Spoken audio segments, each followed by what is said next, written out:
কোচিংয়ে ফিরে যাওয়ার আগ্রহের কারণে বিসিবি নির্বাচকের পদ থেকে সরে দাঁড়ালেন হান্নান সরকার।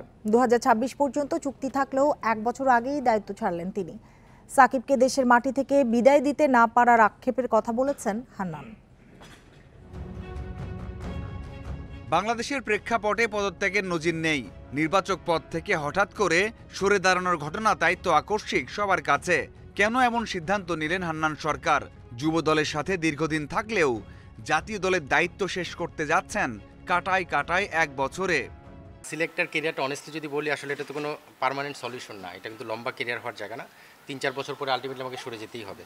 যদিও আর 1 বছর আছে, তারপরে হয়তো রিনিউ হতে পারে, হলে হয়তো আরও কন্টিনিউ হওয়ার ব্যাপার থেকে। বাট আমার কাছে মনে হচ্ছে আমার ফিউচার কেরিয়ারের জন্য আমার কোচিং কেরিয়ারটা আরও ভালো করার সুযোগ রয়েছে। কয়েক মাস আগে উল্লেখযোগ্যভাবে বেতন বেড়েছে দেশি কোচদের। সালাউদ্দিন সোহেলরা এখন জাতীয় দলের সাথে থাকলেই লাভবান হন। সেই দিক দিয়েও নিজের পছন্দের জায়গায় ফিরতে চান হান্নান সরকার। দেশি কোচ যারা রয়েছেন তাদের স্যালারি স্ট্রাকচারে একটা চেঞ্জ এসেছে। আপনি দেখবেন আমাদের সালাউদ্দিন ভাইকে কিন্তু ফিরিয়ে আনার পেছনে আর্থিকভাবে একটা বিষয় চিন্তা করা হয়েছে, যেটা এর আগে কখনো এইভাবে চিন্তা করা হয়নি। সোহেল ভাইকে টাইগারে হেড কোচ করার পেছনেও কিন্তু একটা আর্থিক ব্যাপার জড়িত ছিল। নির্বাচক হান্নানের অন্য ভূমিকা নিয়ে গুঞ্জন ছিল। কনফ্লিক্ট অফ ইন্টারেস্টের কারণে পদত্যাগ কিনা সেটা মানতে রাজি নন। 8 বছরে আপনি এজ গ্রুপ সিলেকশনে আমার নামে বিতর্কর জায়গাটুকু খুঁজে দেখলে আমার মনে হয় না খুব বেশি পাবেন।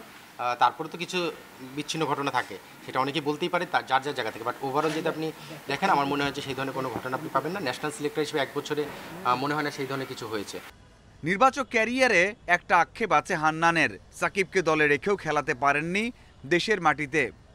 টিম অ্যানাউন্সমেন্টটা সাকিবের, সেই অ্যানাউন্সমেন্টটা আমার মুখ থেকে এসেছিল যে স্কোয়াডে ছিল, তারপরে দেশে আসতে না পারা, সেই জায়গাটায় আমার মানে লাস্টে একটা মিলেনি আর কি। আমি অ্যানাউন্সমেন্ট করলাম সাকিব টিমে আছে, তারপরে সাকিব এসে রিটায়ারটা করতে পারবে না, সেটা একটা অপরিপূর্ণতা থেকে যায় আমার সিলেকশনের জায়গা থেকে। 1 মাসের নোটিশ দিয়ে পদত্যাগপত্র জমা দিয়েছেন। কাজ করবেন পুরো মাস। এরপর প্রিমিয়ার ডিভিশন থেকে কোচ হান্নানকে দেখা যাবে ডাগ আউটে। আমার জায়গায় কতটুকু অনেস্ট, আমি আমার জায়গায় কতটুকু কিভাবে। Mazharul Islam, independent news.